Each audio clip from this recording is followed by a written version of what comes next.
make haste slowly, right? That's I've printed Mm. that out for people to keep in their desk or on their thing. Make haste. You have to do it, but you have to do it slowly.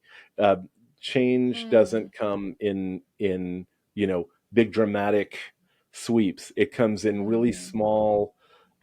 small bits. I talk about Mm. the example I like to give is sometimes a tsunami is a big wave that comes dramatically, like on TV and in movies you'll see this Mm-hmm. big, wave that's as big as a building come Sure, in, but right. really, Swallow up. Yeah. right. But really what the other way that probably more likely comes in is that the tide gets higher, but it doesn't recede, and then it gets higher and it doesn't recede, and it gets Mm-hmm. higher and it doesn't recede. And that's really the Mm. tsunami that educators, leaders need to Mm. try to work for, not the big crashing wave that destroys, but the Mm-hmm. you know but Yeah. but improving a little, and then Mm.